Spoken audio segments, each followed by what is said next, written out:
কেউ যদি আইন না বোঝে তাদেরকে বারবার বুঝে আমাদের আর লাভ নাই। মানুষ স্পিকার বারবার বলেই যাচ্ছি, this is void ab initio. We respect referendum, এই কারণে আমরা আসছি। এটাকে ইমোশনাল কালার দিয়ে বাংলাদেশকে এমন ভাবে দাঁড় করানো হচ্ছে যে আমরা জুলাই চাই না, আমরা জুলাইয়ের বিরুদ্ধে। ওনারাই একমাত্র জুলাই টেন্ডার নিয়েছেন, ওনারাই টেন্ডার সাবমিট করছেন। This is so unfair.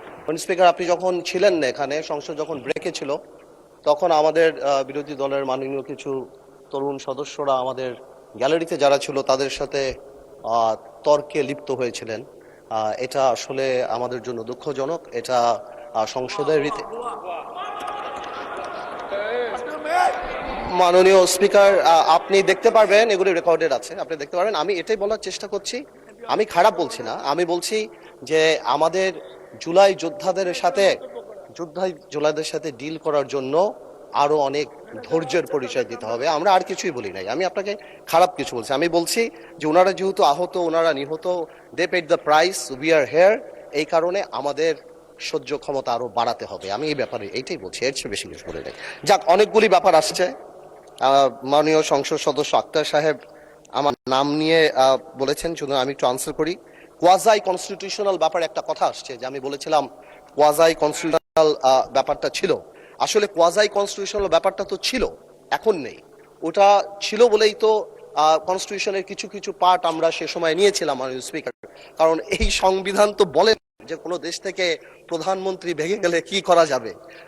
সংবিধানে অনেক গ্যাপ ছিল, যার কারণেই দেখা গিয়েছিল যে সেই সময় শাহাবুদ্দিন সাহেবের ওখানে আমাদের অনেকেই এখানে যারা আছেন ওনারা শপথও নিয়েছেন, কিন্তু পরে আবার শাহাবুদ্দিন সাহেবকে চ্যালেঞ্জ করেছেন, এই পার্লামেন্ট ছেড়ে বয়কট হয়েছেন।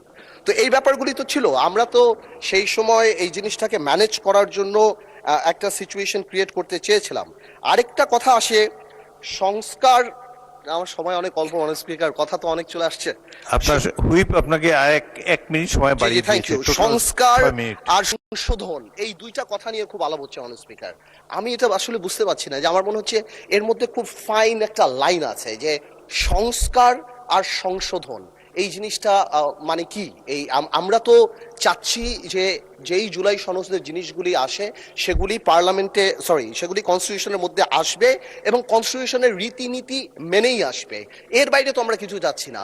তো আমার মনে হচ্ছে এখানে প্লেইং উইথ ওয়ার্ডস করা হচ্ছে এবং জাতিকে বিভ্রান্ত করা হচ্ছে, এবং ঠিক আগেও যা বলেছি, আমাদেরকে জুলাইয়ের বিরুদ্ধে দাঁড়ানোর পায়তারা করা হচ্ছে। আরেকজন আমার সম্মানিত সংসদ সদস্য এখানে বলে গেলেন প্রিঅ্যাম্বল পড়লেই ওই পরিষদের কথা চলে আসবে। আমি মনে করি যে এখানে আমাদের সম্মানিত আইনমন্ত্রী সাহেবের সেই বক্তব্যের পরে এবং বিশেষ করে স্বরাষ্ট্রমন্ত্রী সাহেবের সেই ইলাবোরেট এক্সপ্লেনেশনের পরে কেউ যদি বোঝে, তাহলে আর এই অর্ডার নিয়ে কেউ কোনো কথা বলবে না। This is void ab initio, এটা থাকে না। এবং বারবার যে জনগণকে বোঝানোর চেষ্টা করা হচ্ছে যে এটা মানি না, এই কারণে আমরা গণভোট মানি না, ইট ইজ আনট্রু। আমরা গণভোট মানি বিকজ আমরা জনগণের ক্ষমতায়নে বিশ্বাস করি, আমরা গণভোট মানি, আর এই কারণেই আমরা হ্যাঁ ভোট দিয়েছি। এবং আমাদের সংসদ নেতাও হ্যাঁ ভোটের পক্ষে কথা বলেছে।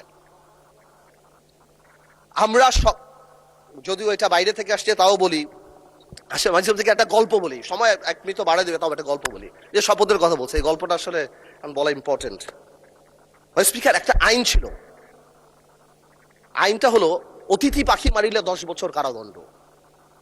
একজন এক বাড়ির মুরগি আরেক বাড়িতে চলে গেছে, ওই লোক জবাই করে খেয়ে ফেলছে। এখন এই লোক মামলা করছে যে এর 10 বছর জেল হইতে হবে, কারণ মুরগিও পাখি আর অন্যের বাড়ি অতিথি। তো কেউ যদি আইন না বোঝে তাদেরকে বারবার বুঝে আমাদের আর লাভ নাই। মানুষ স্পিকার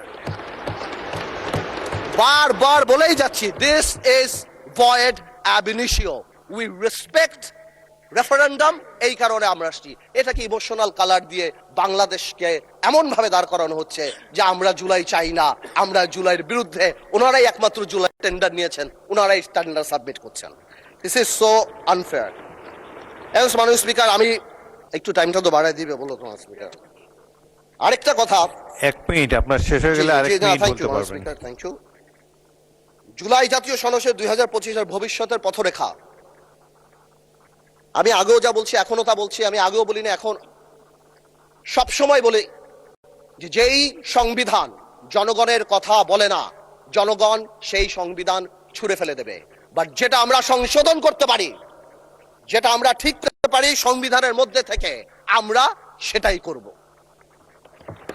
আর এই ভবিষ্যতের পথরেখার আরেকটা কথা বলে দিতে চাই মাননীয় স্পিকার, এই পথরেখায় আমরা সবাইকে সাথে নিয়ে চলতে চাই এই পথে, এবং যখন চলতে চাই আমরা গণতন্ত্রকে আপলিফট করে চলতে চাই। জনগণের ম্যান্ডেট, যার কারণে 217টা সিট পেয়ে আমরা এখানে, আমরা আইন পরিবর্তন করতে চাই।